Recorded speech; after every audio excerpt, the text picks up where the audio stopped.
Hello, welcome to 3308 Miami, St. Louis, Missouri, 63116. This is a traditional St. Louis railroad bungalow.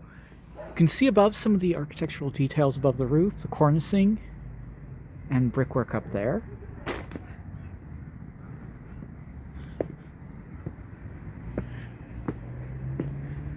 As we come around, I will point out we are right across the street from the park. So we have nice views out the front.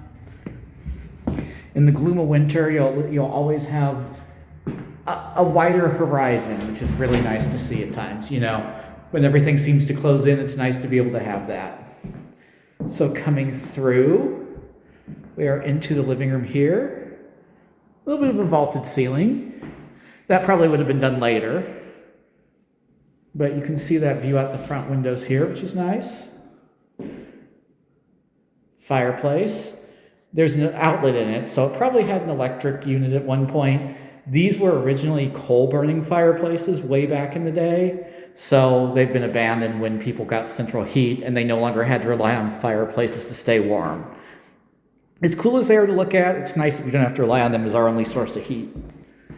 So looking back out to that good-sized foyer back there, we come through to the dining room. Windows have been updated here. Vinyl plank flooring. These houses would have usually had some kind of wood flooring, but it would usually not have been considered something you'd want to see. Most of the wood flooring would have been covered by rugs back in the day when these houses were built. It wasn't as fashionable to have hardwood as it is now, so it was never thought of as anything special back in the day. This is a second bedroom. Nice little bedroom or office here. Coming on through to the larger main bedroom here. So here we have a sealed wall, which is the exposed brick, and then traditional walls on the other side. This house does have high ceilings, which is great. You can really tell that actually in the bathroom more than in the other rooms. You can see how high that tile goes up around the bathtub all the way up there. So, new bathtub, tile. And there's a little linen cubby back there. Coming into the kitchen, nicely done with quartz countertops, butler sink, new cabinets and stove, microwave, dishwasher. We come around to the backyard. So here we have a covered porch, and it would not be too difficult to make this into a screen porch. In fact, it looks like that's the way it was configured once upon a time. When I look up at the way the woodwork is up there. Probably back before we had air conditioning, and that was the only way to stay cool in the summer. So, shaded backyard. Backs up to the alley. And there's an air conditioner. Little garden shed here. And looking back here, it's nice to see the rear wall's been tuck pointed on these houses because all the water drains from the roof backwards. That's always the first place to go, so it's good to see that's been done.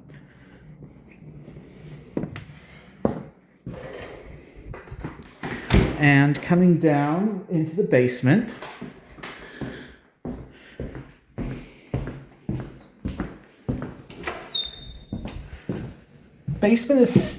it looks like it's almost ready to be finished. So, a lot of work has been done down here. Main thing, it will need some carpeting or flooring of some kind. I don't know if I'd put carpet down, but some kind of flooring down. And then you'd have another probably 200 plus feet of living space.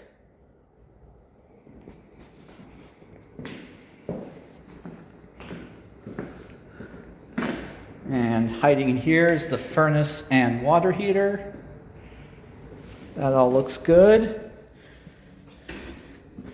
And then in this unfinished little cubby hole, we have the platform for the washer and dryer, which go there.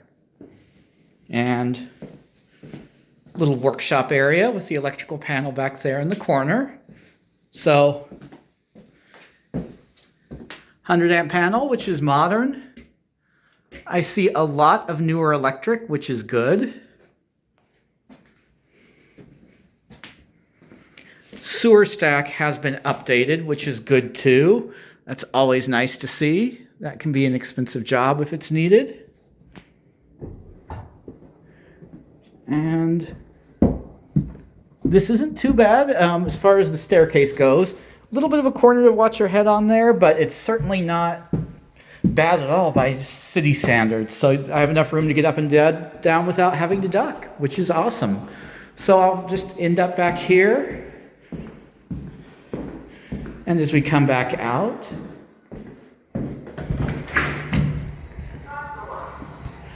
we can look at the park across the street. Thank you very much, and please remember to like and subscribe. Thank you.